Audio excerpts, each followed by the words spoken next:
ఏ ఆటంకం వచ్చినా మీతో కూడా ఉన్నవాడు మీ దేవుడైన యెహోవా. నీతో ఉన్నాడు ఆయన, నీతో వస్తాడు ఆయన. నేను గాలికి వదిలిపెట్టి ఈ దారిని పోంటనే అనలే, ఈ దారిని పంపనాడా? పోలే. ఎర్ర సముద్రం వచ్చింది, ఎర్ర సముద్రం దగ్గర ఆటంకం వచ్చింది. మోషే కర్ర పైకి ఎత్తాడు. ఎత్తిన తర్వాత ఏం జరిగింది? ఇశ్రాయేలు అందరూ 6 నెలలని సముద్రంలో దిగారు. సముద్రంలో దిగితే ఏం కనపడిన వాళ్ళకి? 71వ కీర్తన, సామ్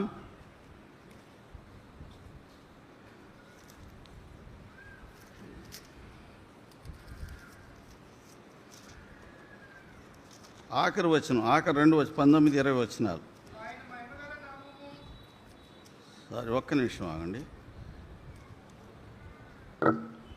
77, ఐఎమ్ సారీ, 77, 10, 19, 20. 77 ఓకే. నీ మార్గము ఎక్కడుంది? సముద్రంలో ఉండెను, నీ త్రోవలు మహాజలములో ఉండెను,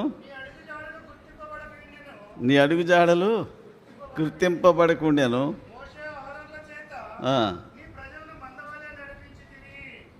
ఎట్లా నడిపించాడు? మందవలే నడిపించాడంట. ఎక్కడున్నాయి ఆయన మార్గాలు? ఎప్పుడు కనపడ్డాయి వాళ్ళకి? ఎప్పుడు కనపడ్డాయండి? ఎప్పుడు కనపడ్డాయి? దిగిన వాళ్ళకి కనపడ్డాయి. నీ అడుగుజాడలు గుర్తింపబడకుండాను అంటే వెళ్ళగానే వాళ్ళకి మొట్టమొదట కనపడింది ఏంటి? ఆయన అడుగుజాడలు కనపడ్డాయి. అది ఆరిన నేల. మళ్ళీ ఎప్పుడు నీళ్ళ అడుగున అడుగు భాగం బురతో ఉండే సముద్ర అడుగు భాగం ఇప్పుడు ఎట్లా ఉంది? ఆరిపోయిన నేల. ఇలాగా లైన్కి 5,000 మంది నడిస్తే ఇలాగా 800 లైన్లు ఉంటే తెల్లారిపాటికి దాడతారు ఇశ్రాయేల్. అర్థమవుతుందండి? ఈ లెక్కన ఒక్కడో అనుకుని ఒకళ్ళు 5,000 రోజులు కూర్చొని ఇశ్రాయేల్ 40 లక్షల మంది సుమారుగా ఉన్నారు కదా, వీళ్ళందరూ ఎలా దాటారు? చంద్రబాబు గారు పోయినసారి అంటే 2014-19 సెషన్లో ఆయన సీఎం అయినప్పుడు గోదావరి పుష్కరాలు వచ్చాయి. 1,00,000 మందిని ఆపి ఈయన పూజ చేసుకోవడానికి గేట్లు మూసాడు కదా. 1,00,000 మందిని ఆపి ఈయన పూజ చేసుకుని అవతలకి వెళ్ళాడు, గేట్లు తెరిచాడు. ఒకళ్ళ మీద ఒకడు పడి 76 మంది చచ్చిపోయారు. 1,00,000 మందికి 76 మంది చచ్చిపోతే ఎంత తొక్కిడి జరిగింది? మరి వీళ్ళు దిగినప్పుడు తొక్కిడి జరగాలి కదా, మరి ఏం జరగలేదు. స్టాంపేడ్ ఏం లేదే, ఏమీ లేదు. ఎట్లా వెళ్ళారు? ఎవరికాడే లైన్లోనే పోయినారు, క్రమంగా పోయినారు, క్రమం తప్పకుండా పోయినారు. వాళ్ళేనా? వీళ్ళు లైన్లో పోయారు. వీళ్ళతో పాటు దాసీలు అనిజనులు వచ్చారు. వాళ్ళేనా? వాళ్ళతో పాటు గొర్రెలు వచ్చాయి, మేకలు వచ్చాయి, గాడిదలు వచ్చాయి, వడ్డీలు వచ్చాయి, అన్ని పశువులు వచ్చాయి, అన్నీ సముద్రంలో దిగాయి. ఇవన్నీ కూడా ఇదే ఆర్డర్లో పోయినాయి, ఇదే ఆర్డర్లో పోయినాయి. దయతో గమనించండి. క్రమం అంటే అదే, మనకు నేర్పిన క్రమం అది. ఎవడో లైన్ మీరటానికి వీల్లేదు. ఇట్లా 5,000 మంది చొప్పున వేస్తే ఒకరోజు కూర్చుంటే 5,000 మంది అంటే సముద్రం పాయలు అయిందంటే ఈ 2 గోడలు ఎంత వెడల్పు అయితే తక్కువ చచ్చేవాళ్ళు. సుమారు 11 కిలోమీటర్ల ఎడమైంది సముద్రం. ఎంత? 11 కిలోమీటర్ల ఎడమైతే ఆ మధ్యలో దాటిపోయారు. ఒకడి మీద ఒకడు పడలే, అందరూ లైన్ తప్పలే. మనం ఓపెన్ ఎయిర్కి వెళ్తాం, ముగ్గురు లైన్లో ఉండమంటాం కదా. కొంత దూరం వెళ్ళిన తర్వాత ఈ ముగ్గురు ఉంటారు అక్కడ. ఉంటారా? ఈ ముగ్గురు ఉండరు, ఇంకోళ్ళు వస్తారు. అంటే ముందునోడు వెనక్కి వెళ్తాడు, వెనక్కి వెళ్ళాడు ముందుకు వస్తాడు. రకరకాల ముగ్గురు దగ్గరే మనం లైన్ తప్పుతాం. మరి 8,000 మంది లైన్ తప్పకుండా ఎట్లా పోయారండి? అదే కదా క్రమం అంటే, అప్పుడే కదా విజయం. యెహోషాపాతు మీదకి 3 వచ్చారు సైనికులు, 3 సైన్యాలు వచ్చినాయి. తూర్పు నుండి ఎవరు వచ్చారు? మోయాబీలు, అమ్మోనీయులు వచ్చారు.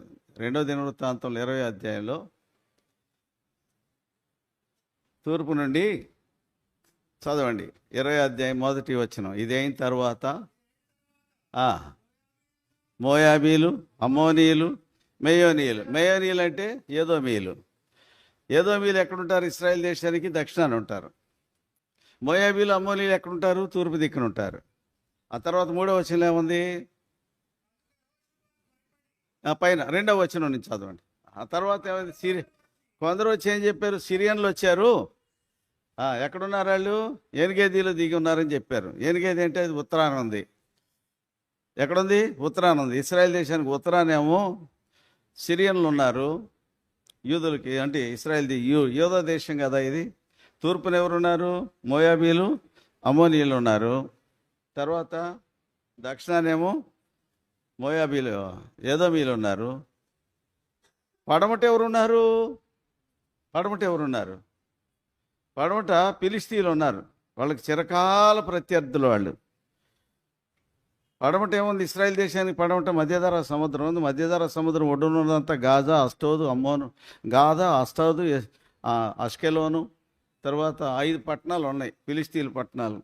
ఈ పట్టణాలన్నీ కూడా మధ్యధరా సముద్రాన్ని ఆనుకునే ఉన్నాయి. కాబట్టి పడమర ఎవరున్నారు? ఫిలిస్తీన్లు ఉన్నారు. తూర్పున ఎవరు వచ్చారు? మోయాబీలు, అమ్మోనీలు వచ్చారు. దక్షిణాన్ని ఎవరు వచ్చారు? ఏదోమీలు వచ్చారు. ఉత్తరానేమో సిరియన్లు వచ్చారు. వీళ్ళకి ఎక్కడ తప్పించుకుంటారు చెప్పండి?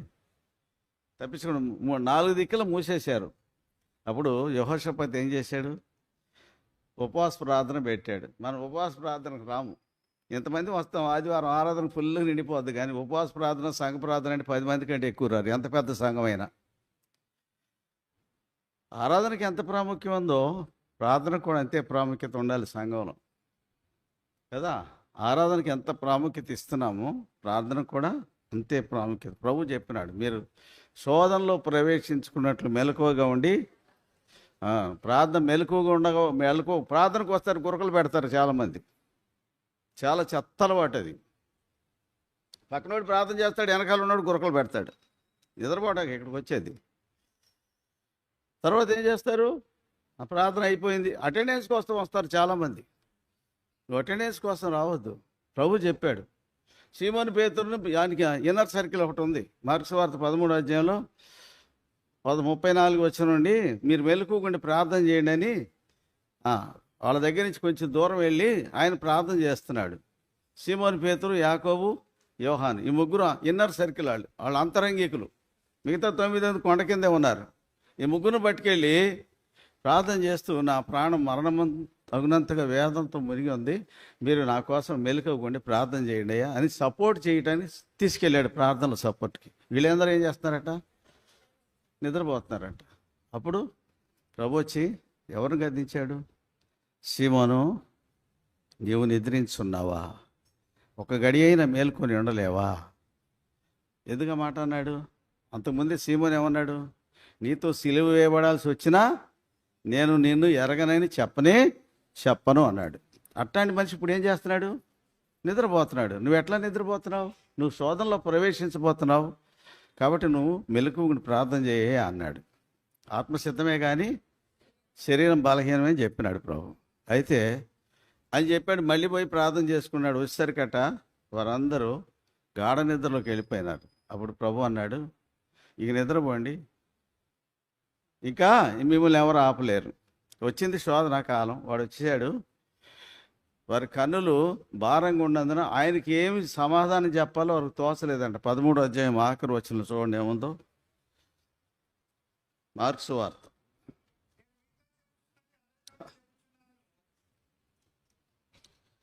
ఒక్క నిమిషం, 37, 35 నుంచి చదవండి వరుసగా.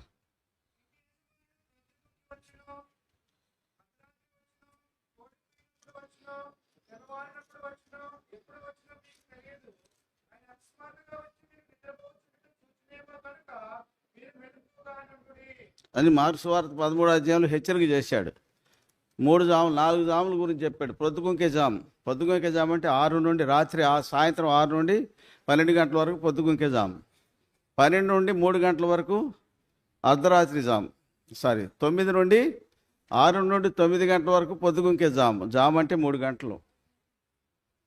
9 నుండి 12 గంటల వరకు అర్ధరాత్రి జాము. 12 నుండి 3 గంటల వరకు కోడి కూసే జాము. 3 నుండి 6 వరకు వేకువ జాము. గొర్రెపిల్ల వధించబడింది ఏ జాములో? వేకుజామా? గొర్రెపిల్ల వధించబడింది పొద్దుగుంకే జాములో. ఏ జాములో? పొద్దుగుంకే జాములో వధించబడింది గొర్రెపిల్ల. ద్వితీయోపదేశకాండం 16:6. అది అట్లాగే పెట్టి చదవండి.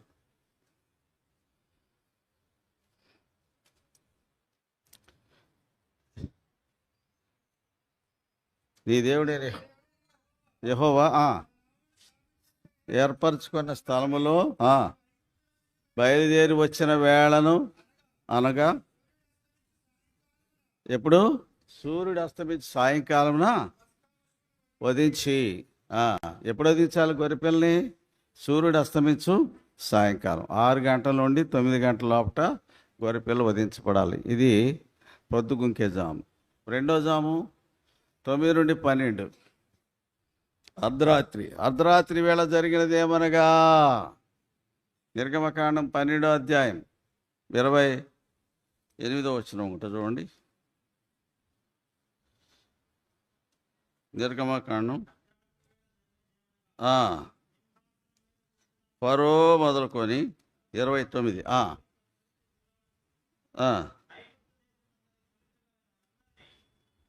ఫరో ఇంటిని తీర్పు తీర్చిన జాము ఏ జామండి? అర్ధరాత్రి జాము. మూడో జాము ఏంటి? కోడి కూసే జాము. రాత్రి 12 నుండి 3 గంటల వరకు. పేతురు పొంకింది ఈ జాములోనే. వేకు జాము తెల్లవారుజామున 3 నుండి 6 వరకు. ఈ జాములోనే వేకువజామున ఏం చేసింది? సముద్రం మిక్కిలి బలంతో పొంగి వచ్చిందంట ఐగుప్తుల మీదకి. దేవుడు వాళ్ళతో యుద్ధం చేశాడు. వారిలో ఒక్కడైనాను మిగిలి ఉండలేదు. 14వ అధ్యాయం 28 నిర్గమకాండం.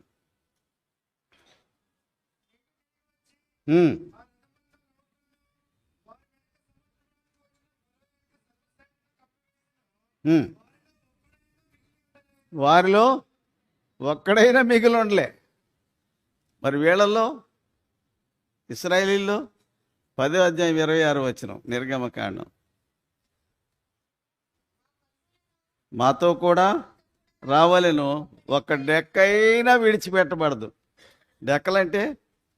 డెక్కలంటే కాలిగిట్టలు. కాలిగిట్టలు ఏమంటారు? డెక్కలు. మా పశువులు మాతో కూడా రావాలి, ఒక డెక్కను కూడా విడిచిపెట్టమన్నాడు ఈ మోషే. కానీ వారిలో ఒక్కడైనా మిగిలి ఉండలే. వీళ్ళలో ఒక డెక్కైనా విడిచిపెట్టలే. ఇది దేవుని నమ్మకత్వం అంటే. యెహోషాపాతు ఏం చేశాడు? చుట్టుపక్కల 4 పక్కల శత్రువులు కమ్మినప్పుడు ఏం చేశాడు యెహోషాపాతు? ద్వితీయోపదేశ 2వ దినవృత్తాంతాలు 20వ అధ్యాయము 12వ వచనం. మా దేవా, వారికి తీర్పు తీర్చవా? మాకు శక్తి చాలదు, ఏమి చేయటకును మాకు తోచదు. మాకు దిక్కు నీవే. మాకు దిక్కు నీవు అంటే అర్థం ఏంటండి? తూర్పు పక్కన ఎవరున్నారు? మోయాబీలు, అమ్మోనీయులు ఉన్నారు. ఉత్తరాన ఎవరున్నారు? సిరియన్లు ఉన్నారు. దక్షిణాన ఎవరున్నారు? ఏదోమీలు ఉన్నారు. పశ్చిమాన ఎవరున్నారు? ఫిలిస్తీన్లు ఉన్నారు. వీళ్ళు ఎక్కడ తప్పించుకుంటారు కదా? దొరికినట్టు తినిపడేస్తారు వాళ్ళు, శత్రువులు. అంత ఆకలి మీద ఉన్నారు. అప్పుడు ఏ వైపు చూశాడు? ఈ వైపు చూశాడు. ఈ వైపు శత్రువు ఉన్నాడు, ఈ వైపు శత్రువు ఉన్నాడు, ఈ వైపు శత్రువు ఉన్నాడు, ఈ వైపు శత్రువు. 4 పక్కల శత్రువు గమ్మినప్పుడు యెహోషాపాతు ఏం చేశాడు? ఒక్క దిక్కే చూశాడు. ఏ దిక్కు? అప్పుడు పై దిక్కు చూశాడు. అప్పుడు దేవుడు కబురు పంపించాడు కింద. చూడండి 17వ వచనం. ఈ యుద్ధంలో మీరు పోట్లాడవలసిన నిమిత్తం లేదు.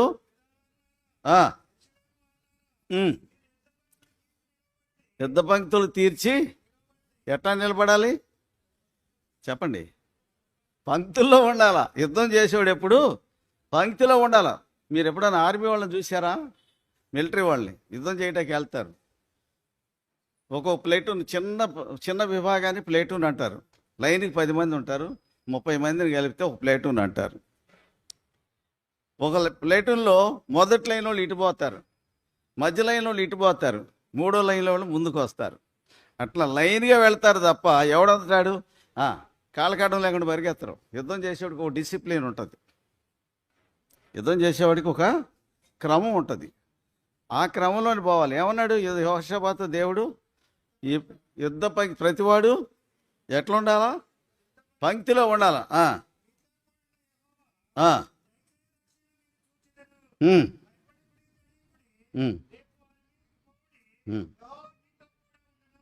సాగిపోయేవాడికి ఉండాల్సిన లక్షణం ఇది.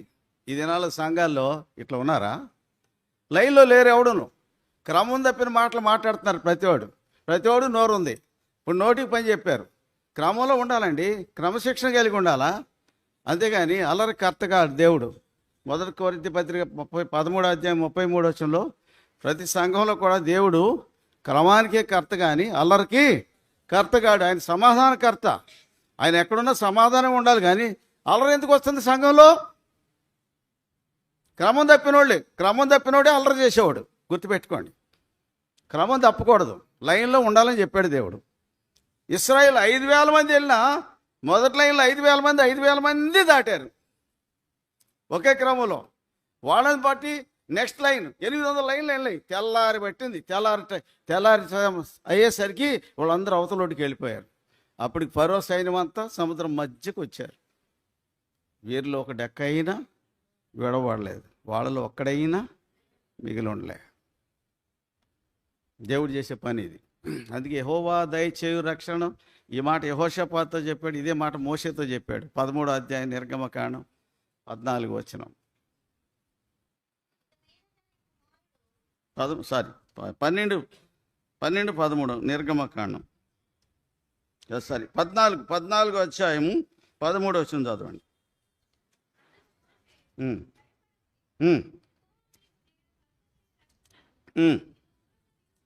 ఊరక నిలిచుండి, ఇదే మాట యెహోషాపాతుతో చెప్పాడు, ఇదే మాట మోషేతో కూడా చెప్పాడు. మీరు ఏం చేయాలా? ఊరక నిలిచుండంటే మన నోరు ఊరుకుంటుందా? చెప్పరేమండి, మన నోరు ఊరుకుంటుందా? రకరకాల కామెంట్లు చేయటానికి అలవాటు పడిన వాళ్ళం మనం. కాబట్టి దేవుడు ఏమంటున్నాడు? నోరు మూసుకొని చూస్తూ ఉండండి. మీరు యుద్ధం చేయాల్సిన పని లేదు, కత్తిపుచ్చుకోవాల్సిన పని లేదు. కానీ మీరు ఊరికే నిల్చుండాలా. ఊరికే నిల్చుంటే ఏం చేస్తాడు దేవుడు? యెహోవా దయచేయు రక్షణను మీరు రేపు పొద్దున ఏమనుకుంటారు? నేను ఆడిని చెప్పాను, 100 మందిని చెప్పానంటాడు ఇశ్రాయేలుడు. బయటకు వచ్చిన తర్వాత ఒకడు గప్పాలు చెప్పుకుంటారు. నేను 100 మందిని చెప్పానయ్యా అంటాడు ఒకడు. నేను 1000 మందిని చెప్పానంటాడు ఒకడు. ఇలా గప్పాలు చెప్పుకునే అలవాట్లు కదా మనకు కూడా. అది చేసి పని చేయకపోయినా గప్పాలు చెప్తాం మనం. ఇటు పొల తీసేట ఏం మందిరంలో, కానీ గప్పాలు చెప్పుకుంటాం. కాబట్టి వాళ్ళని దేవుడు ఏం చెప్పాడు? ఏం పని చేయొద్దు, మీరు లైన్లో నిలబడండి చాలు, దేవుడు కార్యం చేస్తాడు. మనం చేసే పని ఏంటి? ఊరక నిలుచుండి చూడు, యెహోవా దయచేయు రక్షణ మీరు చూచెదరు. ఏం జరిగింది? వీళ్ళు దాటిపోయినారు, వీళ్ళతో పాటు అన్ని జనులు దాటినారు, వీళ్ళతో పాటు పశువులు కూడా దాటినాయి. పశువులు కూడా ఒక డెక్కైనా సముద్రంలో కూడా విడిచిపెట్టబడలే, అన్నీ దాటినాయి. వీళ్ళు ఎప్పుడైతే లైన్లో ఉన్నారో వాళ్ళ వెనకున్న జంతుజాలం అన్నీ కూడా క్రమంలో ఉన్నాయి. మనం ఎప్పుడైతే క్రమంగా ఉంటామో, ఇవాళ లోకంలో క్రమం తప్పిన మాటలు క్రైస్తవుల మీద ఎందుకు మాట్లాడుతున్నారంటే క్రైస్తవులే క్రమం తప్పారు. లోపం ఎక్కడుంది చెప్పరే? మన దగ్గరే ఉంది. ఇదివరకు ఎవడు క్రైస్తవుల మీద నోరు తెరిచేవాడు కాదు. ఇప్పుడు ఎందుకు నోరు తెరుస్తున్నారు చెప్పరే? మీరే కొట్టు చూస్తున్నారు కదా, మీకే క్రమం లేదు కదా. ఒకటి మీద ఒకటి దుమ్మెత్తి పోసుకుంటున్నారు కదా, బురద వేసుకుంటున్నారు కదా. ఇది చూసింది లోకం. అప్పుడు నెహ్రూ గారి కాలంలో క్రైస్తవ మతాన్ని నిషేధిద్దామని మొదటి పార్లమెంట్ సెషన్లో భారతదేశం స్వాతంత్రం వచ్చినాక ఓ ప్రతిపాదన తెచ్చారు పార్లమెంట్లో. ఏమని? క్రైస్తవ మతాన్ని వీటన్నింటినీ నిషేధించాలి అని. వెంటనే నెహ్రూ గారు అన్నాడు, ఎవరు నాయన వాళ్ళ జోలికి వెళ్ళకండి, వాళ్ళు పడుకున్న సింహాలు, నిద్రపోతున్న సింహాలు జోలికి వెళ్తుంది. సింహం లేచిందని జూలు విదిలించుకుందంటే దాన్ని కట్టడి చేయటం నీ వల్ల కాదురా, వాళ్ళు పడుకున్నంత వరకు వాళ్ళు పడుకోనివ్వండి, వాళ్ళ జోలికి వెళ్ళొద్దు అన్నాడు నెహ్రూ గారు. ఎందుకన్నాడు చెప్పండి? ఎందుకన్నాడు? క్రైస్తవులని అందరికి భయమే. వాళ్ళందరూ ప్రార్థన పెట్టారంటే నేనేమైంది లాస్ ఏంజల్స్లో ఏమైందండి? దేవుడే లేడని 2 రోజులు వాళ్ళు మీటింగులు పెట్టి ఓరెత్తిచ్చారు. 3వ రోజు మొత్తం బూడిదయ్యింది. దేవుడితో పెట్టుకుంటే అట్ట ఉంటుంది. పాప ప్రపంచం అంతా అక్కడ ఉంది. దేవుడు ఊరుకుంటాడా? ఆయన పరిశుద్ధుడండి. ఆయనకు వ్యతిరేకంగా నోరు తెరిచినోడు బతికి బట్ట కట్టలే ఎవడును. ప్రపంచ చరిత్రను చూడండి మీరు ఒకసారి. ప్రపంచ చరిత్ర అంతా ఇక్కడే ఉంది, బైబిల్లో ఉంది. బతికి బట్ట కట్టలే ఎవడును. ఫరో ఆఖరికి ఆడి తల తీసుకొచ్చి లండన్ మ్యూజియంలో పెట్టారు. ఈ ఫరో, ఇదే ఫరో, ఇప్పటికీ ఉంది వాడి తల. రామసేస్త్రి ఎందుకు చెప్పాల్సి వస్తుందంటే దేవునికి లోబడి ఉండడి, దేవుని యొద్దకు రండి, అప్పుడు ఆయన మీ యొద్దకు. యాకోబు పత్రికలో యాకోబు రాశాడు 4:8 దేవునికి సాతాను ఎదిరించాలంటే మన వల్ల కాదు, అది కూడా దేవుని సహాయమే. కాబట్టి యెహోషాపాతు కాలంలో, మోషే కాలంలో ప్రజలందరూ ఎట్లున్నారు? పంక్తిలో ఉన్నారు. అది discipline. That is called spiritual discipline, ఆత్మ సంబంధమైన క్రమశిక్షణ. యేసుప్రభు వారు ఇదే నేర్పాడు ప్రజలకి. లూకా సువార్త 21:37-38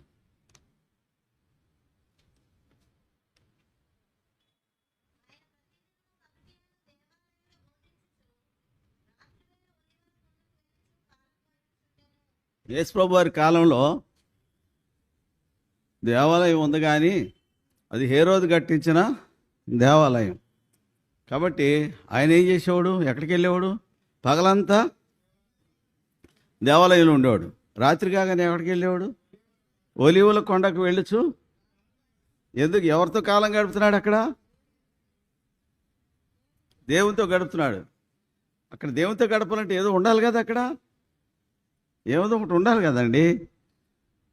2 సమూయేలు 15:30-32. 2 సమూయేలు 15:30-32.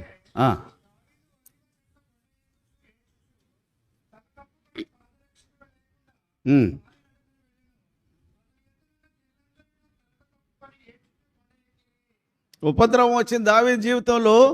కుమారుడే తిరుగుబాటు చేసి సింహాసనం మీద దింపేశాడు. ఇప్పుడు దావీదు చెప్పులు కూడా లేకుండా నెత్తిన గుడ్డేసుకుని ఏడ్చుకుంటూ పోతున్నాడు. ఎక్కడ పోయినాడు? ఒలీవల కొండ. పోవాల్సింది ఎక్కడికి? యోర్దాను, అంటే ఒలీవల కొండకి యెరూషలేముకి మధ్యలో కిద్రోను వాగుంది. ఆ వాగంబడే పడి పోవాలి. ఎక్కడికి? యోర్దాను దాటాలంటే. ఈయనేం చేస్తున్నాడు? దారి తప్పి ఒలీవ కొండ మీదకి వెళ్తున్నాడు. వెళ్ళాల్సిందేమో కిద్రోను వాగులో పడి పోవాలి. కిద్రోను వాగు దారి తిన్నగా ఎక్కడ తీసుకెళ్ళద్దండి? యోర్దాను దగ్గర తీసుకెళ్ళద్ది. యోర్దాను దాటి అవతలకి వెళ్ళాలి ఆయన. దానికి వెళ్ళకముందు ఏం చేస్తున్నాడు ఆయన? ఒలీవల కొండ మీదకి వెళ్తున్నాడు. ఎందుకు వెళ్తున్నాడు అక్కడికి? 32 దయతో గమనించండి. దావీదు కాలంలో ప్రత్యక్ష గుడారం లేదు. ఏలీ కుమారులు చేసిన దోషాన్ని బట్టి ప్రత్యక్ష గుడారం కొట్టివేయబడింది, ప్రత్యక్ష గుడారం తీసివేయబడింది. ఫిలిష్తీయులు దాన్ని ధ్వంసం చేశారు. మందసం పోయేమో ఫిలిష్తీయుల దేశంలో 7 మాసాల ఉంది. తర్వాత కొండ మీద ఉన్న అభినాదాబు ఇంటికి తీసుకొచ్చి పెట్టారు. అది అక్కడే ఉంది. తిరిగి అది దాని స్థానంలోకి రాలా. ప్రత్యక్ష గుడారం అనేది లేకుండా పోయింది. ఆ మిగిలిన భాగాలన్నీ గిబియోన్లో ఆ ఉన్నత స్థలం మీద, కొండ మీద పెట్టారు. అక్కడ గుడారం వేశారు.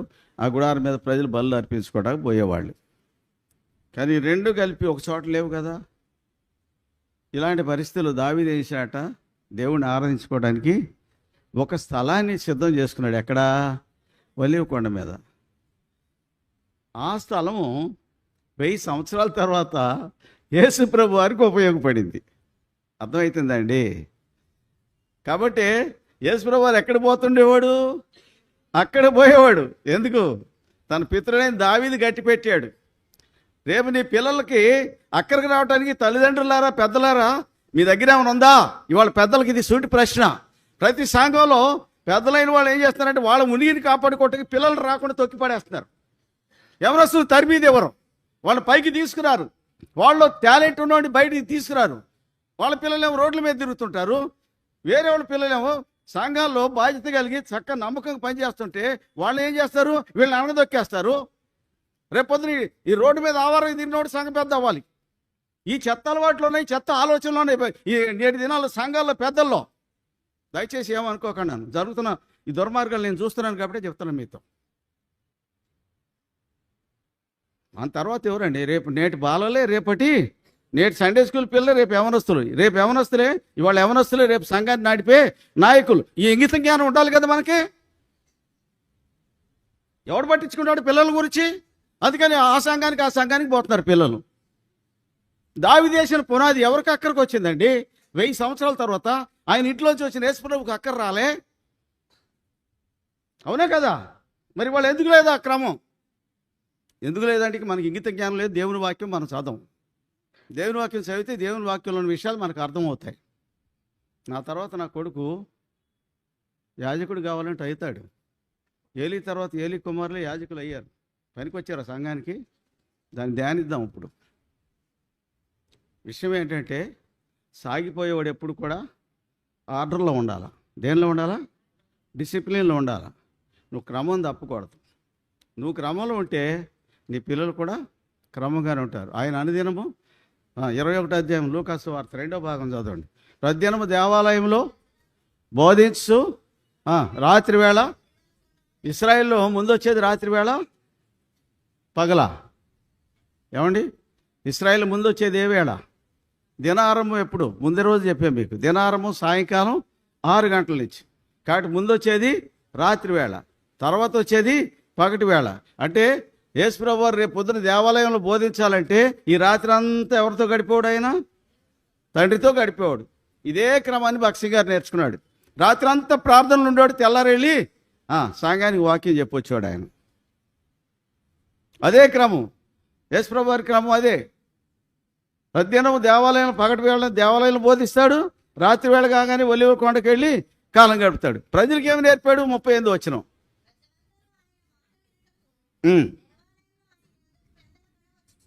ఎందరు వచ్చారు? అందరూ వచ్చారు. జాగ్రత్త గమనించండి. 5 ప్రశ్నలు ఉన్నాయి, 5 జవాబులు ఉన్నాయి అక్కడ. అందరూ వచ్చారట. ఎందుకు వచ్చారు? ఆయన మాట వినడానికి వచ్చారట కదా. 2వ ప్రశ్న, ఎందుకు వచ్చారు? ఎందరు వచ్చారు? అందరూ వచ్చారు. ఎప్పుడు వచ్చారు? పేదలక్కడ. నువ్వు 10:30కి ఆరాధన అంటే ఇప్పుడు వస్తున్నావు. నువ్వు క్రమంలో ఉన్నట్ట, క్రమం తప్పినట్ట? చెప్పరేమండి, మీరే చెప్పాలి జవాబు. మరి క్రమంలో ఉంటేనే కదా పనులు జరిగేది. నువ్వు క్రమం తప్పి నీ ఇష్టానుసారంగా నీకు తీరిన టైంలో కాదు కదా. ఒక టైం ఫిక్స్ చేశారు కదా, ఆ టైంకి రమ్మని చెప్పారు కదా. నువ్వు పెద్దలకాడ రమ్మంటే నువ్వు నీ ఇష్టాల టైంకి వచ్చావంటే నీ క్రమం ఉన్నట్టా లేనట్టా? చెప్పరేమండి, నువ్వు క్రమంలో లేవు. సరి చేసుకోను. మరి ప్రభు వల్ల చేయి వేస్తున్నావు ప్రతి ఆదివారం. ఏమని వేస్తున్నావు? చేయి ప్రభు సరి చేసుకుంటానంటావు. మళ్ళీ అదే పాట. ప్రతిదినము ప్రజలందరూ ఆయన మాట వినడానికి ఎందుకు వస్తున్నారు వాళ్ళు? నువ్వు ఎందుకు వస్తున్నావు ఇక్కడికి? ఆయన మాట వినడానికి. ఇక్కడ ఉన్నోడిని చూసేదానికి కాదు. ఆయన ఏం చెప్తాడు విందామని వస్తున్నావు. ఆయన మాట వినడానికి వస్తున్నారు. ఎందరూ వచ్చారు? ప్రజలు అందరూ వచ్చారు. ఎప్పుడు వచ్చారు? 3వ క్వశ్చన్. పేదల కాడ నీకు 10:30 అంటే నువ్వు 11 గంటలుగా నీకు పొద్దుకోకదే, తెల్లారదే. ఇవాళ ఆదివారం అనుకోండి, వారం రోజులు తినడానికి సరిపోలేదు. ఆదివారం ఏమొస్తాయి? మాంసం వస్తాయి, చేపలు వస్తాయి, పీతలు, నత్తలు, గడ్డి గాదం. ఈ గడ్డి గాదం అంతా ఆదివారం తెచ్చుకోవాలా. ఆదివారం ఇది లేకపోతే మనకి పొద్దుకోకదు. అది ఆదివారం కానే కాదు విశ్వాసులకి. అది ఎప్పుడు తెస్తాడు? 10ంటికి ఆరాధనకి వెళ్ళాలంటే అమ్మగారు 9ంటికి తెచ్చి, అయ్యగారు 10 గంటలు, 9 గంటలు, 8 గంటల దాకా పడుకుంటాడు. అప్పుడు లేచి 9 గంటలకు ఇంత పెద్ద చేప తెచ్చి తొందరగా తోవేసిరా, లేకపోతే నేను వెళ్ళిపోతుంది, నేను పెందరాడు వెళ్ళిపోతుంటే జోసఫ్ అన్న నాకు బల్ల పంచే పనీడు. కాబట్టి ఏం చేయాలా? నువ్వు తోముకురా. నేను ఎవడు క్వశ్చన్ చేయరు, నన్ను క్వశ్చన్ చేస్తారు కాబట్టి నేను బల్ల పంచే పని ఉంది కాబట్టి నేను పెందరాడు వెళ్తానంటాడు ఈయన పెద్ద మనిషి. మరి నువ్వు భార్యను తీసుకుని రావాలి కదా, కుటుంబంగా రావాలి కదా. ఆ క్రమం ఎక్కడ పోయింది? నీ మాత్రం నీ స్వార్థం నీకుంది. ఇక ఆమె తోమి శుభ్రం చేసి వచ్చిన ఆయన ఇప్పుడు దాకా కూర్చోబెడతాడు తెలీదు. రెండోది ఏంటంటే మనకి తిండి యావ ఎక్కువైంది. ఈ మధ్య ప్రజలకి తిండి యావ ఎక్కువైంది. అవునా? తిండి యావ ఎక్కువైందండి సంఘాల్లో. ఇదివరకు పప్పాన్నం తినేవాళ్ళు, ఇప్పుడు చికెన్. ఆ చికెన్ కూడా ఇప్పుడు కొంచెం ముదిరింది వ్యవహారం, బిర్యానీకి వెళ్ళింది. ఇప్పుడు ఏమైంది? బిర్యానీకి వెళ్ళింది. రేపొద్దున బిర్యానీ దాటింది అనుకో, ఇప్పుడు చికెన్ బిర్యానీ దగ్గర ఆగారు. ఎందుకు? ఇది 200 రూపాయల కిలో, అది 800, 900 ఉంది. కాబట్టి రేటు ఎక్కువ వద్దని చికెన్కి పరిమితం చేశారు. ఒకవేళ ఇది కూడా రేటు పెరిగిందంటే మాంసానికి వెళ్తారు. మాంసానికి వెళ్ళిన బిర్యానీలోకి వెళితే ఒకడంటాడు నాకు బొక్కలే వచ్చినాయి, ఎముకలే వచ్చినాయి, నాకు ముక్కలు రాలేదంటాడు ఒకడు. ఇందుకే కొట్టుకులాడతారండి, అందుకే భక్సింగ్ గారు పప్పానం తప్ప రెండోది పెట్టలే. కోడిగుడ్డు కూడా పెట్టలే నేను ఎరిగి. ఎందుకు నేర్పాడు? పప్పానం అయితే రోజు తిన్నా అరుగుద్ది, బిర్యానీ రోజు తిన్నా అరగదు. నీకు రోజు బిర్యానీ పెట్టినా నీకు అరగదు. పప్పానం తినటం మంచిది. అందుకే దానియాలు ఏమన్నాడు? మాకు పప్పానమే పెట్టమన్నాడు. అవునా, రాజుగారి భోజనం మేము మా ఆరాయించుకోలేము, మా పప్పానమే పెట్టమన్నాడు. పప్పానం తిని ఆయన రాజుగారి ముందు నిలబడ్డాడు. ప్రేమైన వాళ్ళారా, దయతో గమనించండి. ఇదే నా సంఘాల్లో ఎన్నో అక్రమాలు జరుగుతున్నాయి, స్వార్థంతో కూడిన అక్రమాలు. ఇవి పోవాలంటే ముందు నువ్వు క్రమంగా ఉండాలి. పెందలకాడ రావటం, కుటుంబంతో కలిసి పెందలాట రావటం నేర్చుకోవాలి. ప్రజలందరూ ఎప్పుడొచ్చారు? అందరూ వచ్చారట, పెందలకాడ వచ్చారు. 10:30కి ఆరాధన అంటే 10ంటికి వచ్చి కూర్చున్నారు మందిరంలో. ఇది క్రమం. ప్రజలు అందరూ వచ్చారు. ఎందుకు వచ్చారయ్యా అంటే ఆయన మాట వినడానికి వచ్చారు. ఎప్పుడు వచ్చారయ్యా అంటే పెందలకాడ వచ్చారు. తర్వాత ఎక్కడికి వచ్చారు? దేవాలయానికి వచ్చారు. యేసు ప్రభు నేర్పిన క్రమం ఇది. దేవాలయానికి వచ్చారు. ఎవరి దగ్గరికి వచ్చారు? ఆయన వద్దకు. 5 ప్రశ్నలు ఉన్నాయి, 5 జవాబులు కూడా అక్కడే ఉన్నాయి. ప్రజలందరూ ఆయన నేర్పిన అలవాటు అండి అది. అందరికీ నేర్పాడు. అందరూ పెందలాడి వచ్చేవాళ్ళు. ఇప్పుడు మనము ఇంకా వస్తానున్నారు. నిన్న మైకులో చెప్పారు, వెనకాల కూర్చున్న వాళ్ళు కూడా మాకు వినపడలేదు అంటారేమని మైకులో చెప్పారు. వారం రోజుల నుంచి ఓదరు కొడుతున్నారు మీ చెవుల్లో. మనకి మీటింగ్లు ఉన్నాయి 10:30కి అని. నీ చెవులోకి ఎక్కలేదు అది. ఇంకా ఇవాళ ఆఖరి రోజు కదా, ఇప్పుడు కూడా 11 గంటలకు వస్తున్నారు. మరి ఏమనుకో, లెక్కుండే లెక్కలేనట్ట. హిందువులు చూసి నేర్చుకోండి. వాడు తెల్లారికి మునిపే తడిబాటలు చుట్టుకొని రాత్రిని తాగి తిమ్మిరిలో ఏం మాట్లాడేది తెలీదు, కొబ్బరికాయ తీసుకొని బత్తీలు తీసుకుని ఊదు బత్తీలు తీసుకొని పరిగెడతాడు. ఎక్కడికి? చెప్పులు కూడా వేసుకోడు. పరిగెడతాడు ఎక్కడికి? గుడికి వెళ్ళి ఆ ధ్వజస్తంభం చుట్టూ తిరిగి చంపలు వేసుకుని, దేవా రాత్రి తాగిన తిమ్మిరిలో ఏం మాట్లాడాను తెలియదయ్యా, పెద్ద మనసు చేసి క్షమించయ్యా అని ఏం చేస్తాడు? చంపలు వేసుకొని కొబ్బరికాయ కొట్టి. దేవుడు లేనోడికి ఎంత భయం ఉంటే దేవుడు అన్న నీకు ఎంత భయం ఉండాలా? క్రైస్తవులు ఈ భయం ఉందా? క్రైస్తవులకి ఇవాళ ఉందా? ఉంటే ఇట్లెందుకు తగలాడుతాం మనం? ఎందుకు నష్టపోయినాం మనం? ఈ మందిరం ఇంతే ఎందుకు ఉంది? ఇది ఇంకా పెద్దది కావాలి కదా. ఈ కొద్ది మంది ఎందుకు ఉంది? ఇది ఎప్పుడో పురాతనమైన సంఘం, ఇది ఇప్పుడుది కాదు. కరిమేల అంటే దానికి ఎంత పెద్ద పేరు ఉంది. విజయవాడ సిటీకి, కృష్ణా జిల్లాకి హెడ్ క్వార్టర్ ఇది. ఈ పాటికి ఇలాంటి హెడ్ క్వార్టర్లు ఎన్నో తయారవ్వాలి. ఎందుకు కాలేదు? తప్పు ఎక్కడుంది? మన దగ్గరే ఉంది. మనం జనాన్ని అభివృద్ధి చేసుకోలే. కుటుంబాలుగా ఇశ్రాయేల్ కుటుంబాలుగా వచ్చేవాళ్ళు దేవుని ఇంటికి. కుటుంబాలుగా దేవుని ఇంటికి వచ్చేవాళ్ళు అండి. ఎందుకు? ఇవాళ తల్లిదండ్రులు ఏ పోకడ పోతున్నారో, ఏ నడక నడుస్తున్నారో, పిల్లలు కూడా అదే నడక నడవాలా, అదే పోకడ పోవాలా. మరి ఎందుకు లేదు అది? ఎందుకు లేదు ఆ పోకడ? ఆ నడక ఎందుకు లేదు? ఆ క్రమం ఎందుకు తప్పావు? ఎవరి దగ్గర ఉంది ఈ తప్పు? కుటుంబ పెద్ద దగ్గరే ఉంది. అదే కుటుంబ పెద్దలు దేవుడు హెచ్చరించాడు. ద్వితీయోపదేశకాండం చదవండి, అంతా అదే. ప్రతి సమయంలో కుటుంబాలను తీసుకొని వాళ్ళకి ప్రత్యక్షం కూడా. ఇప్పుడు మన కాలనీకి ఒక గుడారం పెట్టారు, అవునా? ఇక్కడ ఉంది, ఇక్కడి నుంచి పక్కన గుణదల్లో ఉంది, ఈ పక్కనే ఏమండి, ఈ పక్కన ఏదో ఊరు ఉంది కదా అయ్యా, అక్కడ ఉంది, మైలవరం ఉంది, తిరువూరు ఉంది, ఇంకా యువతలు నేను చెప్పేది. ఈ చుట్టుపక్కల ఎన్ని ఉన్నాయి? ఇంకాస్త ముందుకెళ్తే రామవరపాడు ఉంది, నిడమారూరులో ఉంది, ఎన్ని ఉన్నాయి. ఆ దినాల్లో ఇశ్రాయేలుకి ఒకటే ఉండేది, యెరూషలేము. వాళ్ళు ఎక్కడున్నా అక్కడ చచ్చినట్టు వచ్చేవాళ్ళు. సంవత్సరానికి 3 సార్లు వచ్చేవాళ్ళు. 3 సార్లు. నిర్గమకాండం 23వ అధ్యాయం 17వ వచనం.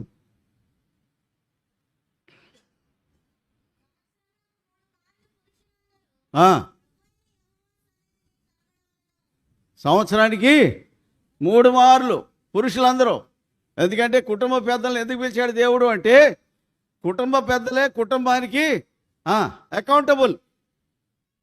ద్వితీయోపదేశకాండం 16:16.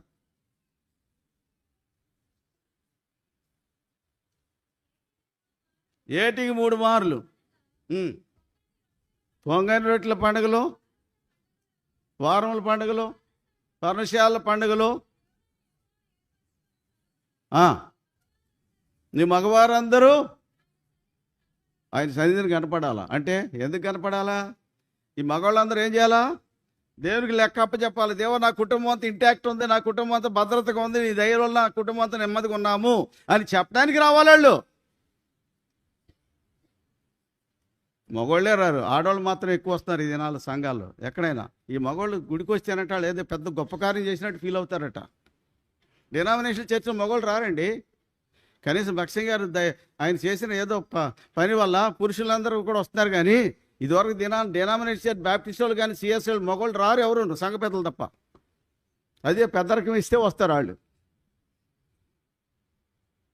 ఎవరు రారు, పురుషులు, స్త్రీలే వస్తారు. ఎవరు రమ్మని చెప్పాడు దేవుడు? పురుషులందరూ రమ్మన్నాడు. వీళ్ళు తప్పులు చేస్తారు కాబట్టి వీళ్ళు ముఖం దాచుకుని సిగ్గుపడి దేవుని దగ్గర రావడానికి భయపడిపోతారు మగవాళ్ళు. వాళ్ళు బ్రతుకులో వాళ్ళు లొసుకులోనే వాళ్ళకి తెలుసు. కుటుంబ పెద్ద అన్నవాడు బాధ్యత కలిగినవాడు.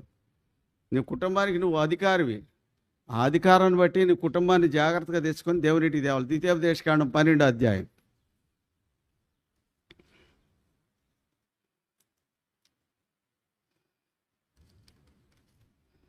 ద్వితీయోపదేశకాండం 12వ అధ్యాయం 5వ వచనం నుండి.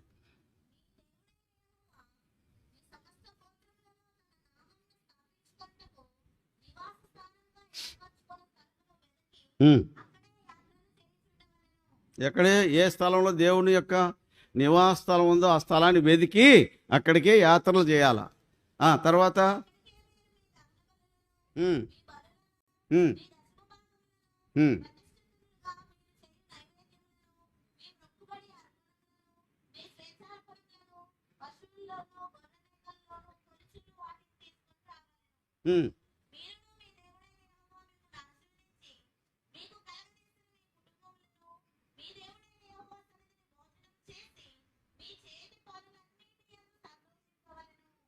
ప్రతి సంవత్సరం రావాలా.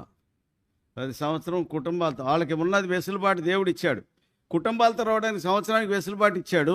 పురుషులందరూ రావడానికి 3 సార్లు పస్కా పండుగకు వస్తారు, పెంతెకోస్తు పండుగకు వస్తారు, పర్ణశాల పండుగ 3 సార్లు వస్తారు.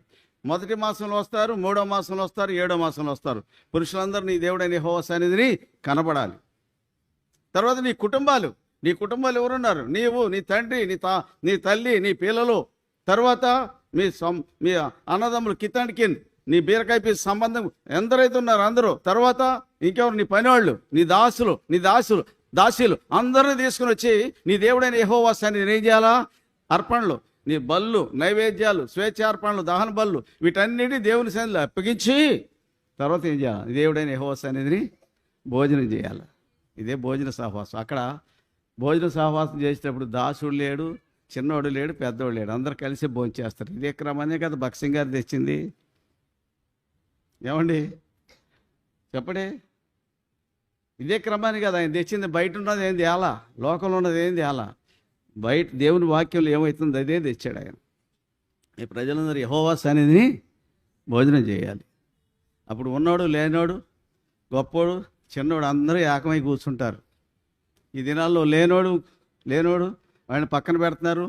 చిన్నోడు, ఉన్నోడు, మేము గొప్పవాళ్ళం అని చెప్పేసి పైన ఉన్న వాళ్ళు ఉన్నారు కొంతమంది, వాళ్ళు వచ్చి ఆ గొప్ప స్థానమే, వాడికి ఆత్మీయ ఎదుగుదల లేకపోయినా పై స్థానాన్ని కోరుకుంటున్నాడు ఇవాళ. ఇది సంఘాల్లో నడుస్తున్న అక్రమం. ఈ అక్రమం వచ్చింది కనుకనే దేవుని ప్రజలు లైన్ తప్పారు కనుకనే శత్రువు సంఘాల మీద దాడి చేస్తున్నాడు. ఇది మనకు సరి చేసుకోవాల్సిన విషయం. ఇది మనం సరి చేసుకోవాలి ఈ విషయాన్ని. మనలో అంతరాలు వచ్చినాయి, అంతరాలు పోవాలా. అంతరాలంటే మేమిది నువ్వు ఎవడు కాదు. ఇశ్రాయేల్ 12 గోత్రాల వాళ్ళు వచ్చారు అక్కడ. 12 అంటే సార్వత్రికం. 12 గోత్రాలు వచ్చి దేవుని సన్నిధిలో భోజనం చేసేవాడు. దేశంలో ఏ దేశంలో ఉన్న ఎవడో, అమెరికా వాడు వచ్చేవాడు, లండన్ నుంచి వచ్చేవాడు, యూకే నుంచి వచ్చాడు, యుఎస్ నుంచి వచ్చాడు, యూరోప్ నుంచి వచ్చేవాడు, అందరూ వచ్చి ఆ కింద కూర్చొని భోజనం చేసేవాడు అక్కడ హెబ్రోన్లో. వాడు తెల్లవాళ్ళు లేడు, నల్లోళ్ళు, నీగ్రోళ్ళు కూడా వచ్చేవాళ్ళు. అందరూ పక్కన కూర్చొని భోజనం చేసేవాళ్ళు. అంతరము లేదు. We are all equal. భక్సింగ్ గారు చెప్పింది, వీఆర్ ఆల్ ప్రేషియస్. దేవుని దృష్టిలో అందరూ ఈక్వల్, అందరూ సమానము, అందరూ ప్రశస్తమైన వాళ్ళు. ఇంకా ఆల్ ఆర్ ఇంపార్టెంట్, ప్రాముఖ్యమైన వాళ్ళు. పేదోడు కాదు, చిన్నోడు కాదు, పెద్దోడు కాదు, అందరూ ప్రాముఖ్యమైన వాళ్ళే. అందరూ దేవుని ఇంట్లో సమానులే, అందరూ ప్రశస్తమైన వాళ్ళే. అందరూ అదే యేసు రక్తంతో కడిగాడు యేసు. మళ్ళీ యంత్రాలు ఎందుకు వచ్చినాయి? నీలో ప్రాచీన స్వభావం, ఇందా పాట పాడాము కదా, నాలో ప్రాచీన స్వభావం అంతా సిలువ వేయబడాలి. అది దాని ప్రభావం అంతా క్రమక్రమంగా ఏమైపోవాలా? జేసీరావు గారు రాశారు ఈ పాట. లైమ్ అయిపోవాలి. లైమ్ అవటం అంటే కనపడకుండా పోవాలి. అది ఉంది. మరి నేను చావలేదు అంటున్నాడు వాడు. ఎవరు? ఆ ప్రాచీన స్వభావం. వాడు చావనంత వరకు నువ్వు ఇట్లాగే ఉంటావు. కాబట్టి ప్రాచీన స్వభావం పోనంత వరకు నువ్వు సాగిపోయే గుంపులోకి రావు, నువ్వు ఆగిపోయే గుంపులోనే ఉంటావు. కొంతమంది దేవుణ్ణి ఎరగకుండా దేవుని పని చేశారు. దేవుణ్ణి ఎరగకుండా దేవుని పని చేస్తే లాభమా నష్టమా? ఈ పూట చూద్దాం. ఫస్ట్ సెషన్లో. రెండో సెషన్ మళ్ళీ 12:30 తర్వాత ఉంటుంది. 2 సెషన్లు పెట్టుకుందాం. అయ్యా 2 సెషన్ పెట్టచ్చు కదా? ఓకే.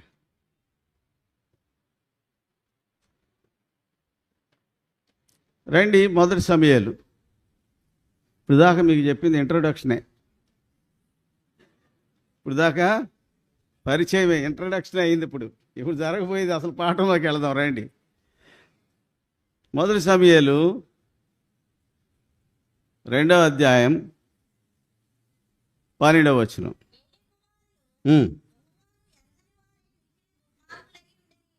ఎవరు వాళ్ళు పనిచేసేది? వాళ్ళు చేసే పని ఏంటి? వాళ్ళ పని ఏంటంటే మొదటి అధ్యాయము 3వ వచనం.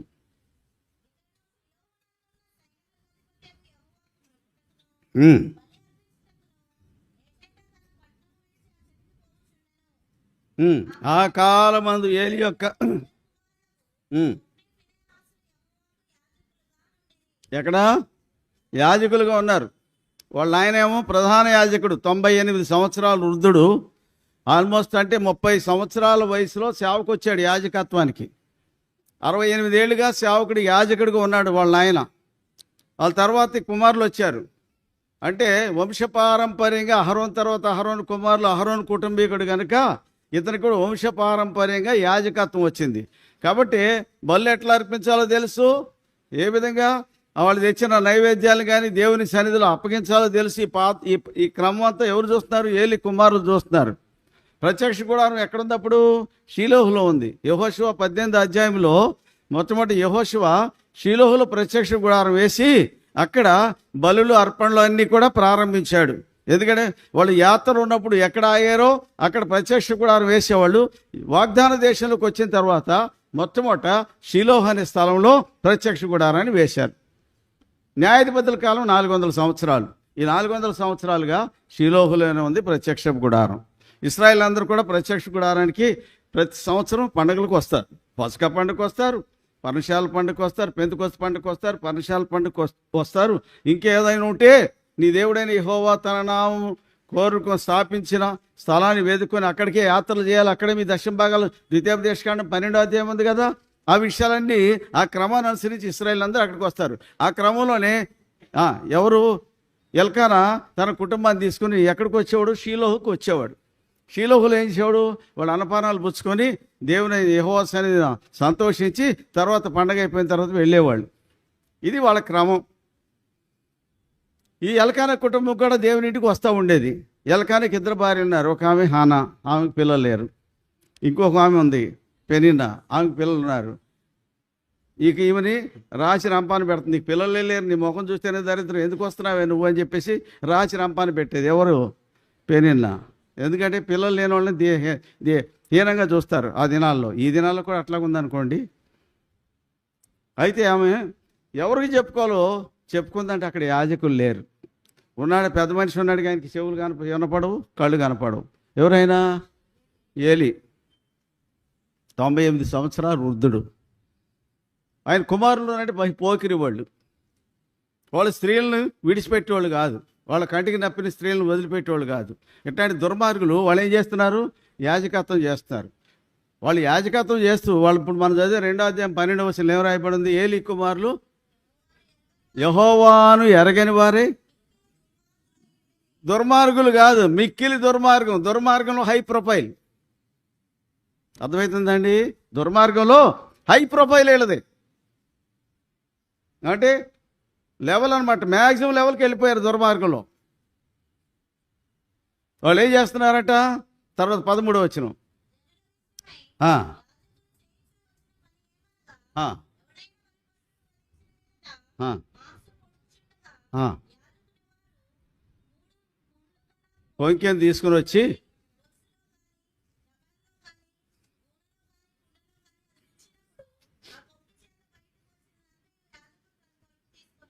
ఇది ఆ క్రమం నడుస్తూ ఉండేది.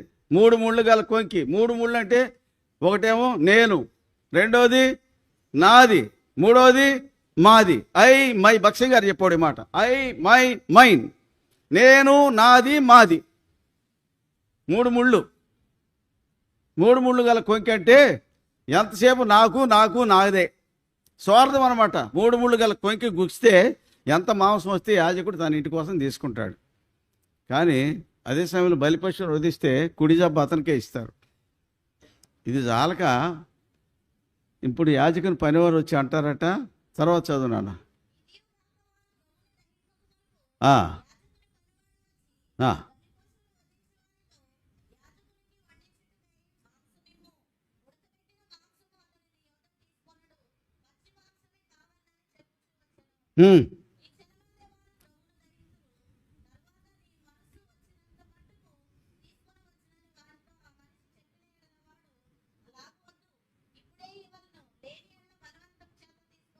ఏమన్నాడు వాడు?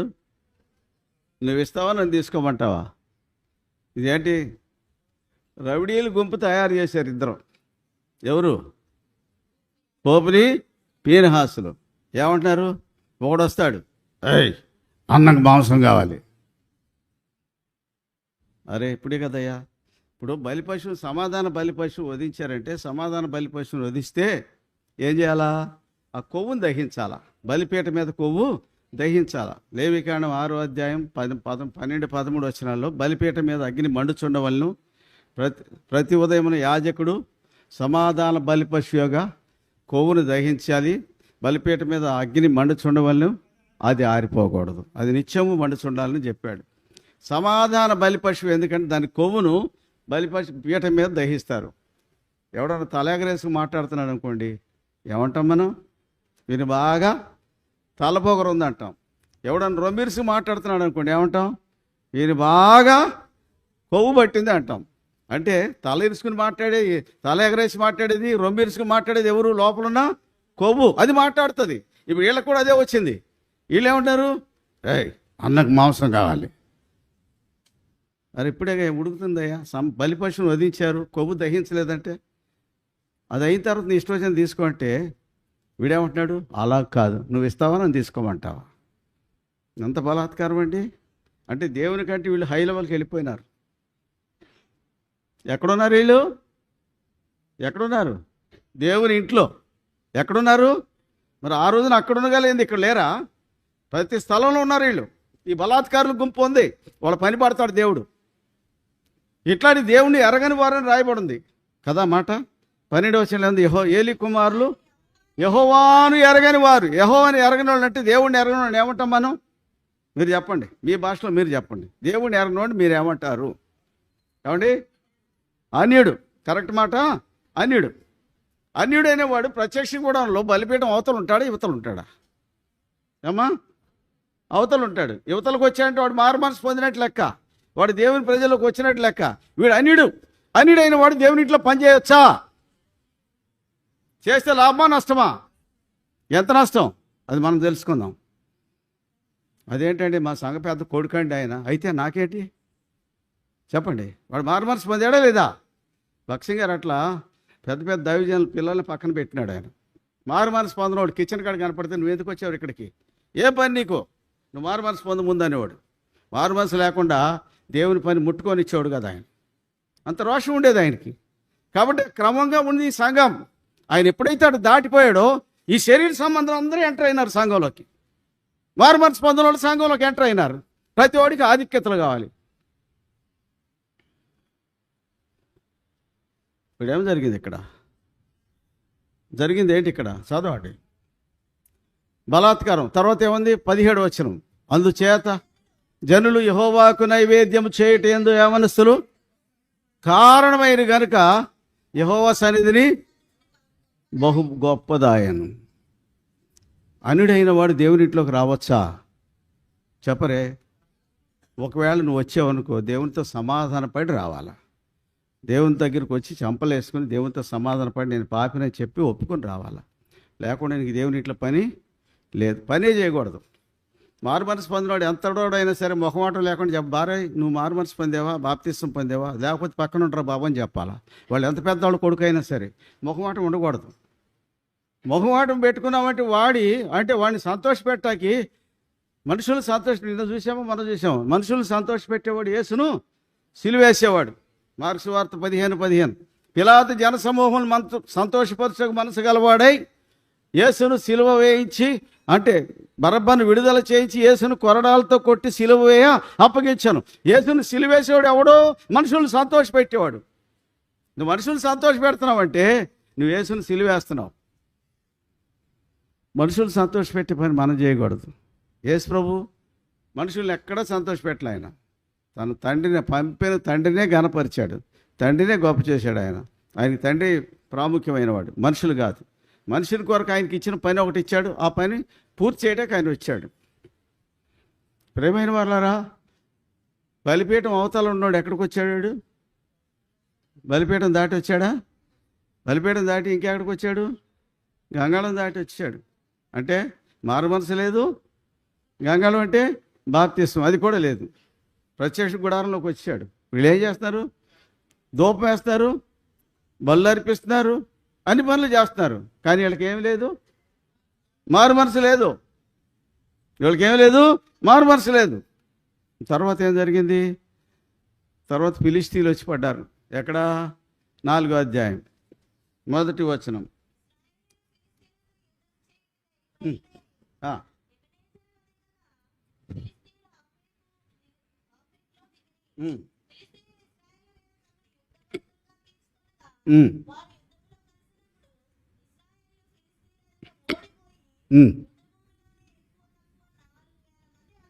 ఎంతమంది చచ్చిపోయినారండి? అప్పుడు ఏం చేశారు వీళ్ళు? 2-3 వచనాలు, 3-4.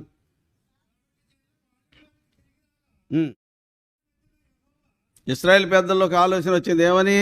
యెహోవా ఎందుకు మనల్ని ఫిలిష్తీయుల ఎదుట ఓడిపోజేశాను? ఎందుకు ఓడిపోయినాం మనం? దేవుని దగ్గర మొరపెట్టాలా? లేదు. ఏం చేశారంటే వీళ్ళు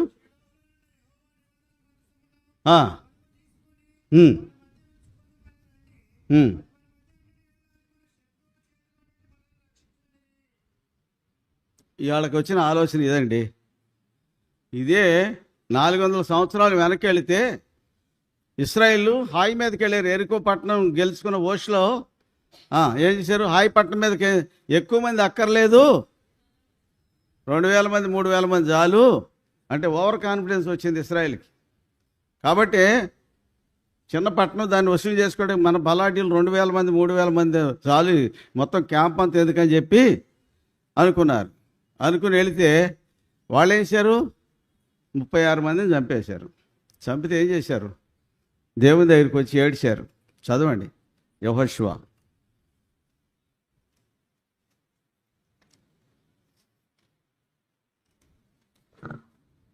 యెహోషువ 7వ అధ్యాయం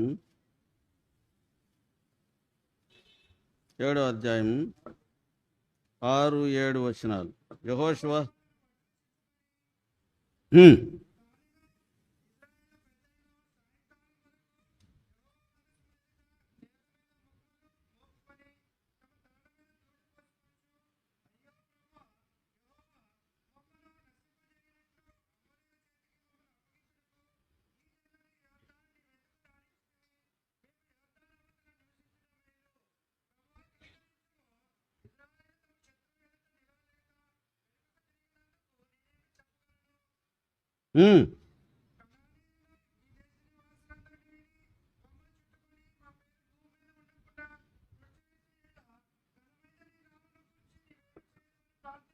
ఎవరి పేరు దుడిచేస్తారు? మా పేరు దుడిచేస్తారు. మా పేరు దుడిచేస్తే నీకు అంటే ఏంటి? వీళ్ళ పేరు దుడిచేయబడుద్ది. అంతేకాని దేవుని నామానికి అవమానం వస్తాన సంగతి తెలియట్లే వీళ్ళకి. చేసింది ఏమిటి? దేవుని దగ్గర ఎంక్వైరీ చేశారా? ఎరుకో పట్టణం చుట్టూ 7 సార్లు తిరగమని దేవుడు చెప్తే చేశారు. కానీ హాయి పట్టణం మీదకి వెళ్ళినప్పుడు దేవుని దగ్గర ఎంక్వైరీ చేశారా? చేయలా, సొంత బుద్ధి.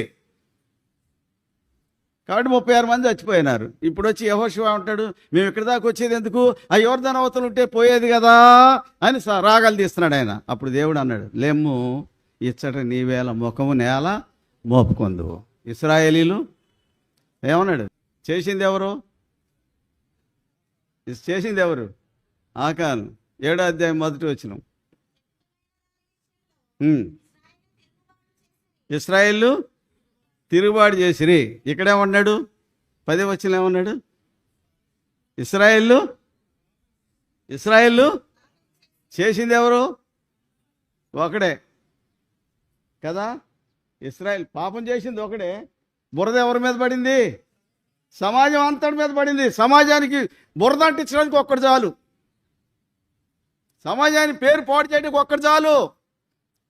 ఆకానేవాడు బంగారం 250 తులాల బంగారం, 200 తులాలు వెండి, ఒక సినారు వస్త్రాన్ని తీసుకొచ్చి ఆశించి దాన్ని తీసుకొచ్చి డెరలో పెట్టుకున్నాడట. వీడు అనుకుంటాడు, నేనే కదా, నేను ఎంతే తీసుకున్నా కదా, నాకంటే పెద్ద దొంగలు ఉన్నారు అనుకుంటాడు వీడు. అసలు దొంగ వీడని సంగతి దేవుడు బయట పెట్టే వరకు ఆ రోజంతా టైం ఇచ్చాడు దేవుడు. ఆ రోజంతా టైం ఇచ్చాడు. తెల్లారి పొద్దున వేసాడు, పెరేడ్ పెట్టాడు. 16, 17 వచనాలు.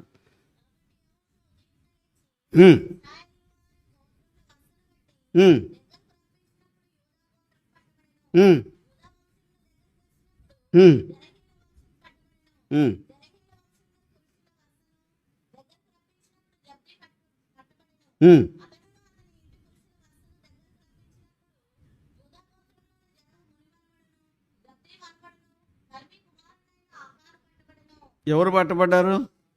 కొండంతా దొవితే ఎలుక దొరుకుద్దా అంటారు, కానీ కొండంతా దొవ్వాల్సి వచ్చింది ఎలుక కావాలంటే. తవ్విచ్చాడా దేవుడు? తవ్విచ్చాడు. ఇప్పుడు కొండంతా దొవితే ఎవరెవరు వచ్చారు అందులోకి వెళ్ళి?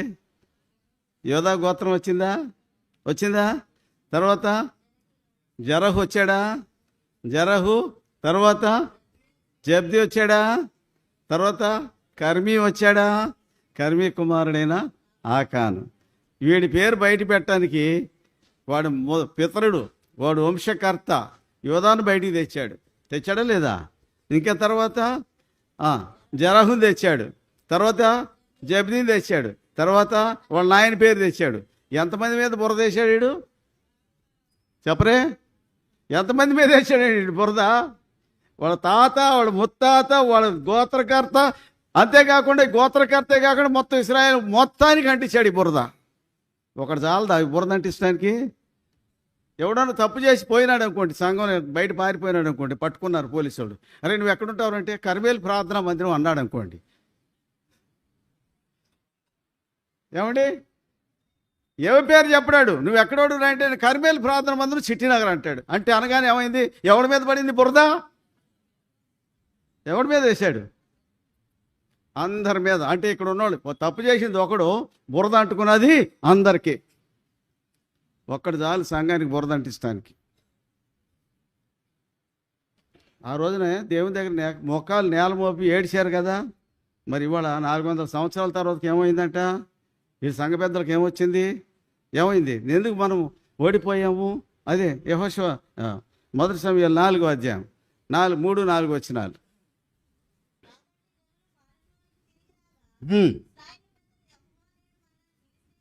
ఎందుకు ఓడిపోజేశాను?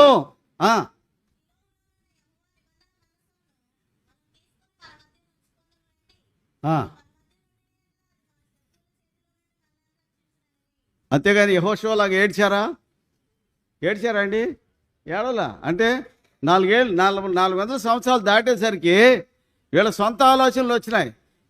ఈ దినాల్లో ప్రతి వాళ్ళు ఇలా చేద్దాం బ్రదర్, ఇలా చేద్దాం ఇదే దేశ తప్ప బ్రదర్ దేవుని దగ్గర కనిపెడదామనే మాట చెప్పేవాళ్ళు ఉన్నారా? లేరు. అందుకే రకరకాల భిన్నమైన అభిప్రాయాలు వస్తాయి. ప్రార్థన చేస్తే ఒక ఏకాభిప్రాయానికి వస్తారు. ప్రార్థన చేస్తే ఒక్క మనుషుడేనంటే ఏకీపిస్తారు. న్యాయాధిపతులు 20వ అధ్యాయం 11వ వచనంలో ఏం రాయబడింది? ఇశ్రాయేలు బెన్యామీన్ మీదకి యుద్ధానికి వెళ్ళాలంటే అందరికీ దేవుని దగ్గర వాళ్ళు ఏడ్చారట. ఏడిస్తే ఇశ్రాయేల్ అందరూ ఒక్క మనుషుడైనట్టు ఏకీపించారు. ఒక్క మనసు వచ్చింది అందరికీ.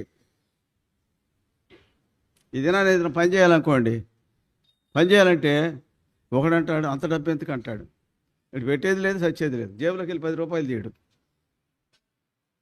ఇంకొక ఆయన అంటాడు చాలా ఎక్స్పెన్సివ్ బ్రదర్ అంటాడు. వీళ్ళు భుజాన్ని వేసుకోరు వీళ్ళు పనులు, కానీ ఎక్స్పెండిచర్ గురించి చెప్తారు, భారాన్ని గురించి చెప్తారు, రకరకాల విషయాలు చెప్తారు. కానీ ఏది బ్రదర్ నేను చేస్తాను ఒక్కడని ముందుకు వస్తాడా? రారు. ఎప్పటికైనా 3 అడుగులు ముందుకేస్తారు, 7 అడుగులు వెనక్కి వెళ్తారు. ఇదే సంఘాల్లో జరుగుతుంది. ప్రార్థన చేద్దామన్న ఆలోచన రాదు. ఇక్కడేం జరిగింది? ఎందుకు ఓడిపోయామన్న ప్రశ్న వచ్చింది. ఎందుకు ఓడిపోయాన ప్రశ్న యెహోషువకు వచ్చింది. దేవుడి దగ్గరికి వచ్చి బట్టలు దించుకుని ఏడ్చారు. అప్పుడు చెప్పాడు దేవుడు, లెమ్ము ఇచ్చట నీవేళ ముఖం నేల మోపుకుందు ఇశ్రాయేలు పాపం చేశారు. మరి ఆ మాట కనుక ఎక్కడ కూడా వచ్చి ఉంటే, ఇదే ఆలోచన వచ్చి ఉంటే దేవుడు ఆ రోజు చెప్పాడు కదా, చెప్పలేదు. వీళ్ళ ఆలోచన ఏంటి? మందసాన్ని తీసుకెళ్దాం యుద్ధభూమిలోకి, అది మన పక్షంగా యుద్ధం చేస్తుంది. అవునా? మందసం ఎందుకు యుద్ధం చేస్తుంది? దేవుడు నీతో రానప్పుడు మందసం పెట్టే అదేం చేస్తుంది అంటే పెట్టెల మీదే ధ్యాస ఉంది తప్ప దేవుని శక్తి మీద ధ్యాస. పైకి భక్తి గల వారి వలె ఉండి దాని శక్తిని ఆశ్రయించిన వారి అంత్యదినాల్లో ఉన్న గుంపు ఇది. 19 రకాలైన అవలక్షణాలు ఉన్నాయి 2 తిమోతి 3వ అధ్యాయంలో. అంత్యదినములు అపాయకరమైన కాలం వచ్చిన తెలుసుకొని తిమోతి, ఎలాగనగా మనుషులు స్వార్థప్రియులు, బెంకంలో ఆడువారు, అహంకారులు, దైవద్వేషులు, ఇన్ని రకాలు 19 రకాలు చెప్పాడు. ముందు వచ్చేది స్వార్థమే. ఈ పని చేస్తే నాకేమైనా పేరు వస్తుందా అని లెక్కేసుకుంటాడు. ఎందుకు నీ పేరు? నీ పేరు పరలోకంలో ఉంటే చాలు కదా, కదండి. నీకు పేరు ప్రఖ్యాతులు కావాలా? బయటికి ఏం కనపడం, చేసే పనులు ఇలా ఉంటాయి. తర్వాత ఏం జరిగింది? ఇప్పుడు సైన్యములకు అధిపతి యెహోవా నిబంధన మందసాన్ని యుద్ధ భూమిలోకి తీసుకెళ్లారండి. తీసుకెళ్ళిన తర్వాత ఏం జరిగింది? 9-10 వచనాలు.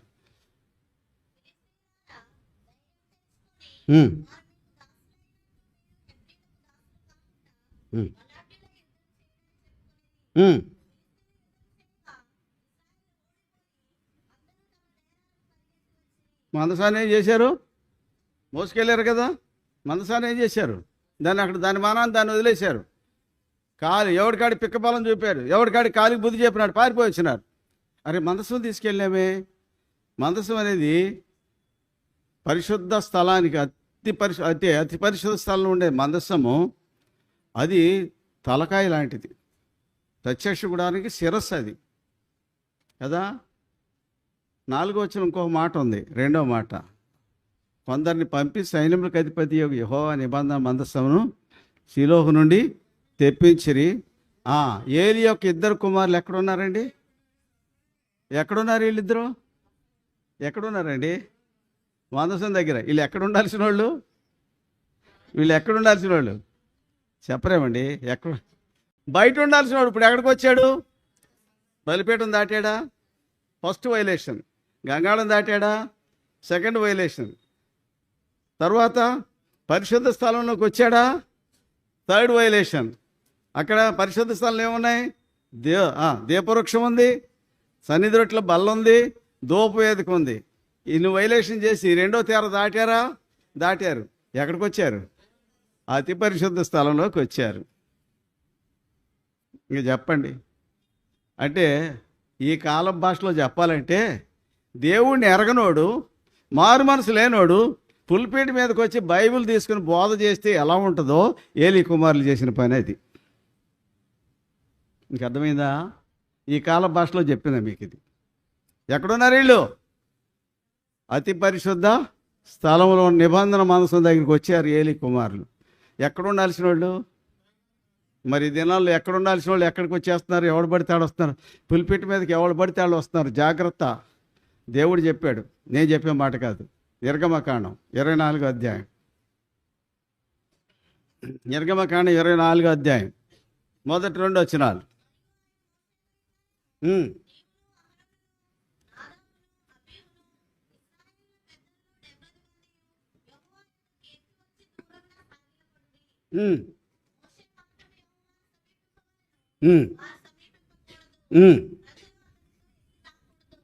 ఏమని చెప్పాడు? దేవుడు చెప్పిన మాట ఇది. సీనాయి పర్వతం మీద కొండ కొసన దేవాదేవుడు అక్కడికి వచ్చాడు ఆయన. ఇప్పుడు ఎవరు రమ్మంటున్నాడు అక్కడికి?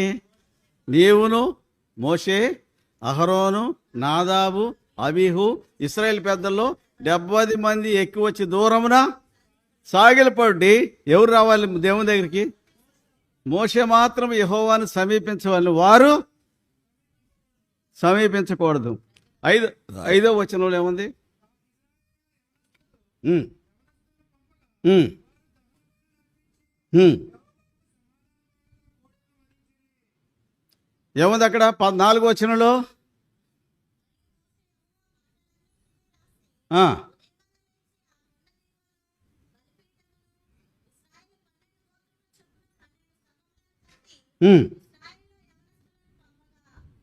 వారు యెహోవాకు దహన బలులు సమాధాన బలుగా కోడెలను, అంటే మోషే బతికొండగానే యవనస్తులు సిద్ధం చేశాడా లేదా? దేవుని పనికి చేశాడా లేదా? చేశాడు. మరి మనం ఎందుకు చేయట్లే? ఒకటి. రెండోది, కొండ కింద ఏముంది? మోషే ఏం కట్టాడు? బలిపీఠం కట్టాడు. ఎక్కడ బలిపీఠం ఉందో అది ఆవరణం. అది ఆవరణం. ఎక్కడ దేవుడు ఉన్నాడో అది అతి పరిశుద్ధ స్థలం. కొండ చివరిన ఎవరున్నారు? దేవాది దేవుడు ఉన్నాడు, అది అతి పరిశుద్ధ స్థలం. కింద ఏముంది? ఆవరణ ఉంది. మధ్యలో అహరోను, నాదాబు, అబీహు, ఇశ్రాయేల్ పెద్దలు 70 మంది ఉన్నారు, అది పరిశుద్ధ స్థలం. వాళ్ళు పైకి రమ్మన్నాడు దేవుడు. మోషే మాత్రమే ఎక్కి రావాలా, వారు ఎక్కి రాకూడదు. ప్రజలు వారితో కూడా ఎక్కి రాకూడదు, వారు అక్కడే ఉండాలి. వాళ్ళకు ఒక స్థలం పెట్టాడు దేవుడు. పెద్దలు, యాజకులకి అహరోను ప్రధాన యాజకుడు, నాదాబు, అబీహులు యాజకులు, ఇశ్రాయేల్ పెద్దల్లో 70 మంది ఎక్కువ వచ్చి దూరమున సాగిలపడి మోషే మాత్రం యెహోవాను సమీపించవలన, వారు సమీపించకూడదు. ప్రజలు అతనితో కూడా ఎక్కి రాకూడదు. ఎక్కడ మోషే ఉన్నాడో, ఎక్కడ దేవుడు ఉన్నాడో అది అతి పరిశుద్ధ స్థలం అయితే, ఎక్కడ పెద్దలు ఉన్నారో అది పరిశుద్ధ స్థలం అయితే, ఎక్కడ బలిపీఠం ఉందో అది ఆవరణం. అవునా కదా? ఎస్. ప్రత్యక్షపు గుడారం యొక్క నమూనా ప్రతి స్థలంలో కనపడుతుంది. బైబిల్లో ప్రతి స్థలంలో కనపడుతుంది. మనం వెతికితే దొరుకుద్ది. మోషేని మాత్రం ఎందుకు రమ్మన్నాడు దేవుడు అంటే, మోషేకి కొన్ని 7 క్వాలిఫికేషన్స్ ఉన్నాయి. ఆ 7 క్వాలిఫికేషన్ దేవుడే ఇచ్చాడు. సంఖ్యాకాండం 12వ అధ్యాయం 3వ వచనం.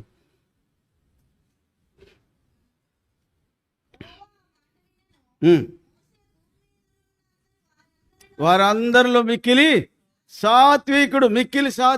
సాత్వికుడు కాదు. That is high profile word. అంటే హై లెవెల్, హై ప్రొఫైల్. సాత్వికంలో మోషే కంటే పెద్దోడు లేడు ఇంకా. మిక్కిలి సాత్వికుడు. 1, 5, 6 వచనాలు.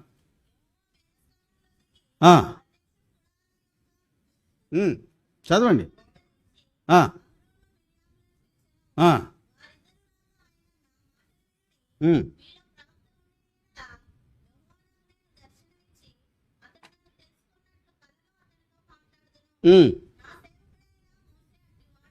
మోషే రెండోది ఏంటి క్వాలిటీ? సేవకుడు. నెక్స్ట్ 3వది, నా ఇల్లంతట్లో నమ్మకమైన వాడు. ఎంత నమ్మకమైన అంటే, మోషేకి ఏ పని చెప్తే ఆ పని నమ్మకంగా చేస్తాడు. ఏ పని చెప్పినా మోషే నమ్మకంగా చేస్తాడు. నా ఇల్లంతట్లో నమ్మకమైన వాడు. 3వది, 4వది ఇంకా అక్కడే ఉంది. గూఢభావంతో కాదు, దర్శనమిచ్చి. అంటే మోషే దర్శనం కలిగిన వాడు. So is a man of vision. దర్శనం కలిగిన వాడు. తర్వాత నిదానించి చూసుకుని, sees the continents of the lord. అంటే దేవుని స్వరూపాన్ని చూసిన వాడు. ఇంకా మీరెలా భయపడలేదు. ఆయన నా సేవకుడు, నా ఇల్లంతటా నమ్మకమైన వాడు, భూమి మీద ఉన్న వాళ్ళు మిక్కిలి సాత్వికుడు. తర్వాత ముఖాముఖ దేవుణ్ణి ఎరిగినవాడు. ఇంకా స్వరూపాన్ని నిదానించి చూచేవాడు. ఇంకా ఆయన ప్రవక్త. మోషే ద్వితీయోపదేశకాండం 34వ అధ్యాయం ఆఖరి వచనంలో, యెహోవాను ముఖాముఖిగా ఎరిగిన మోషే వంటి ప్రవక్త ఇదివరకు ఇశ్రాయేల్లో పుట్టలేదు. మోషే ప్రవక్త. ఇన్ని క్వాలిఫికేషన్స్ ఉన్నాయి. అందుకని మోషే మాత్రం యెహోవాను సమీపించాలి, వారు సమీపించకూడదు. మన దగ్గర ఈ క్వాలిటీస్లో ఒకటన్నా ఉంటే రండి పులిపెట్టు మీదకి. You are invited.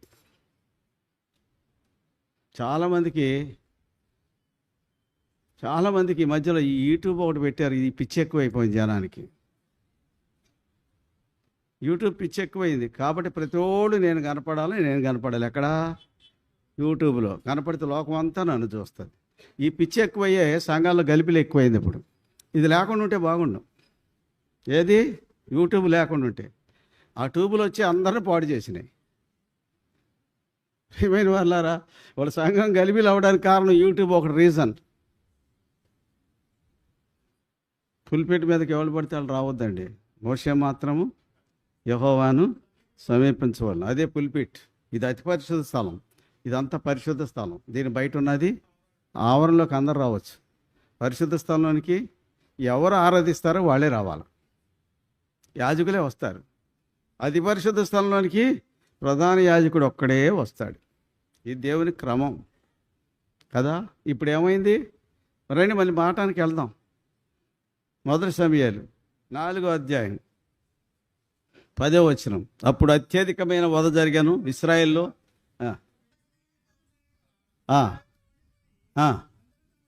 పరిగెత్తుకొని వచ్చిరి. వధ జరిగాను.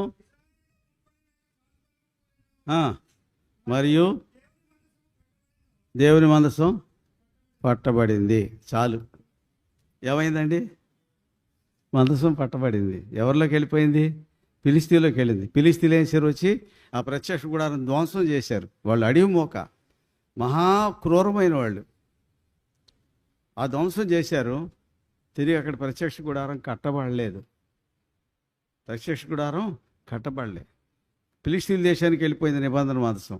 దేవుడు వాళ్ళకి తీర్పు తీర్చాడు. వాళ్ళ దేవతలకు తీర్పు తీర్చాడు. తట్టుకోలేక ఏం చేశారు? 7 మాసాల తర్వాత దాన్ని తీసుకొచ్చి మరి ఇశ్రాయేల్ దేశంలో పెట్టిపోయినారు. ఆ ఇశ్రాయేల్ దేశంలోకి తెచ్చిన తర్వాత వాళ్ళు ఏం చేశారు? కొండ మీద ఉన్న అభినాదాబు ఇంట్లో పెట్టారు. సుమారుగా అది 120-130 సంవత్సరాలు అక్కడే ఉంది. 20 సంవత్సరాలు అయిన తర్వాత 7వ అధ్యాయంలో 1 సమూయేలు 7వ అధ్యాయంలో యెహోవాను అనుసరించా ఇశ్రాయేల్ దుఃఖిస్తున్నారు. అప్పటికి కొండ మీద అభినాదాబు ఇంట్లో ఉండి ఉన్న కాలం ఎంత? అప్పటికి 20 సంవత్సరాలుగా ఉంది అక్కడ. ఇప్పుడు వీళ్ళకి మారు మనసు వచ్చింది, దేవుడు ఉండాలని, దేవుడు కావాలని. 20 ఏళ్ళు గుడారం లేదు, ఏమీ లేదు. దావీదు కాలంలో అంతకి గుడారం కట్టాలని ఎంతో ఆశపడ్డాడు ఆయన. గుడారం కట్టాలని, యెహోవా నీ తేజో మహిమనీలు స్థలము నేను ప్రేమించున్నాను. 26:8 యెహోవా యొద్ద ఒక వరం అడిగి తిని నేను దాన్ని వెతుకుచున్నాను. యెహోవా ప్రసన్న చూచుటకు ఆయన ఆలయంలో ధ్యానించుటకు నేను యెహోవా మందిరంలో నా జీవితకాలం అంతా యెహోవా మందిరం నివసింపగోరుతున్నా అన్నాడు. అనలేదా? ఎస్. చిరకాలం 23వ కీర్తన 6వ వచనం యెహోవా మందిరంలో నేను నివాసం చేస్తున్నాను. దాని డిజైర్ అంతా అదే. దేవుని మందిరం అంటే అంత పిచ్చి దావీదుకి. అంత పిచ్చండి. ఆ పిచ్చిని బట్టి దేవుని ఇంటి కొరకు ఎంత బంగారాన్ని 110 లారీల బంగారం సంపాదించి పెట్టాడండి. ఏ దేశం మీదకి వెళ్ళిన దేశాలన్నీ ఆయన చేతికి ఇచ్చాడు దేవుడు. ఆ బంగారం వెండి అంతా వసూలు చేసుకొచ్చి దేవునికి ప్రతిష్ఠించాడు. మనమైతే మూటలు కట్టుకుని దాచిపెట్టుకుంటాం. కానీ అన్ని దేవునికి ప్రతిష్ఠించాడు దావీదు. ఎంతమంది చచ్చిపోయారు? పొద్దున ఎంతమంది చచ్చిపోయారు? 4,000. ఇప్పుడు ఎంతమంది చచ్చిపోయారు? 30,000 కాలుబలము కూలేను. అంటే ఉదయం మధ్యాహ్నం చచ్చిపోయిన వాళ్ళు లెక్క వేసుకుంటే ఎంత? 34. అమాయకులైన 34,000 మంది దేవుని ప్రజలు ప్రాణం పోగొట్టుకున్నారు. నిబంధన మందసం ఎక్కడికి వెళ్ళింది? ఫిలిస్తీన్ల చేతిలోకి వెళ్ళింది. కారణం ఎవరు? దేవుడిని ఎరగనోళ్ళు దేవుని ఇంట్లో పని చేస్తే జరిగిన నష్టం ఇది. కాబట్టి దేవుని ఎరగకుండా దేవుని ఇంట్లో ఎవడు పని చేయొద్దు, ఎవరు పని ఇవ్వద్దు వాళ్ళకి. గుర్తుపెట్టుకోండి. ఇది పాత నిబంధన అయినైతే, కొత్త నిబంధన అయితే, కృపకాలం అయినైతే, ధర్మశాస్త్ర యుగమైన ఏ యుగమైనా ఈ సిద్ధాంతం మారదు. కఠినంగా ఉంటాయి దేవుని మాటలు. ఎందుకు? చేదు నిజం ఎప్పుడు చేదుగానే ఉంటుంది. నిజం ఎప్పుడు చేదుగానే ఉంటుంది.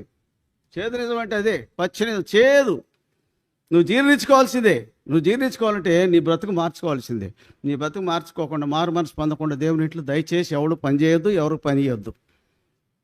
మనుషుల్ని ముఖ స్థుతి కోసం కూడా పని చేయొద్దు, పని చేయనియొద్దు. ముఖం ఆటం లేకుండా చెప్పండి, అరే బాబు నువ్వు మారు మనసు పొందేవా? పొందలేదు, పక్క జరుగు. హెబ్రోన్లో అంతా అన్ని లక్షల మంది, వేల మందికి భోజనం పెట్టేవాళ్ళు. ఒక అనౌన్స్ చేసేవాడు, ఎవరైతే మారు మనసు పొందేవాడు ఎవడో వంటశాలలో పనిచేయటానికి రావాలి. ఎవడు పడితే రావటానికి లేదు, ఎవరు పడితే పని చేయడానికి లేదు. ఈవెన్ ఆడపిల్లలు కూడా చీపులు పుచ్చుకుని వచ్చేవాళ్ళు. వాళ్ళని అడిగేవాళ్ళు, వాచ్ అండ్ ఎవడో క్లీనింగ్ గ్రూప్ వాళ్ళు అడిగేవాళ్ళు, అమ్మాయి నువ్వు మారు మనసు పొందావా? మారు మనసు పొందకుండా పక్క జరిగినవాళ్ళు.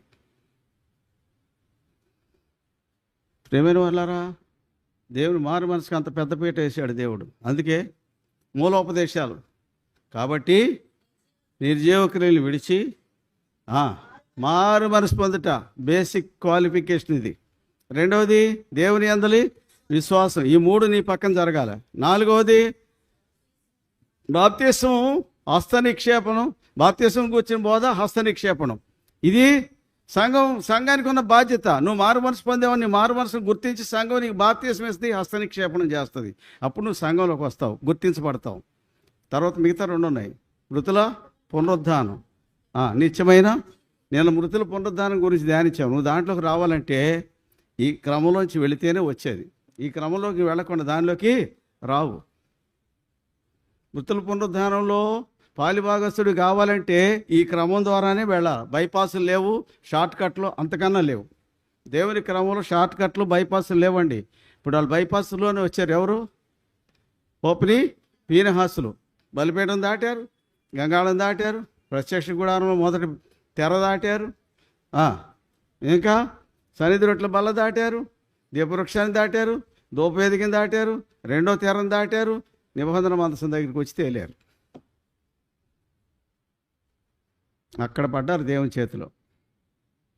పోతే వాళ్ళిద్దరు పోయారు, దరిద్రం వదిలింది. కానీ దేవునింటికి వచ్చిన నష్టం ఎవరు పూడుస్తారు? 34,000 మంది అమాయకులు ప్రాణాలు పోగొట్టుకున్నారా? ప్రత్యక్ష గుడారం తిరిగి ఆ గుడారం కోలుకుందా? కోలుకోలే. తిరిగి ఎప్పుడు వచ్చింది? అది ఎప్పుడు వచ్చిందండి? అప్పుడు మోషే కాలం అంటే యెహోషువ కాలం. మోషే కాలం 40 సంవత్సరాలు అరణ్యంలో ఆ గుడారం మీద మేఘం ఉంది. ఆ తర్వాత యెహోషువ కాలం 25 సంవత్సరాలు గుడారం మీద మేఘం ఉంది. న్యాయాధిపతుల కాలం 400 సంవత్సరాలు గుడారం మీద మేఘం ఉంది. కానీ ఎప్పుడైతే హోప్ని పీనహాసులు వచ్చారో, ఎప్పుడైతే నిబంధన మనసు అక్కడికి వెళ్ళిపోయిందో, గుడారం మీద మేఘం వెళ్ళిపోయింది. అందుకే ప్రభావం ఇశ్రాయేలు నుండి పోయానని చెప్పి పీనహాసు భార్య కొడుకు ఏమని పేరు పెట్టింది? ఈకాబోదు. ప్రభావం పోయిన వాళ్ళు. ఇవాళ కూడా ప్రభావం లేదు మన దగ్గర. ఏదో మేకపోతే గాంభీర్యం ఉంది మన దగ్గర. ఎప్పుడో దేవుని ప్రభావం వెళ్ళిపోయింది. తర్వాత విషయాలు తర్వాత ధ్యానిస్తాం మనం.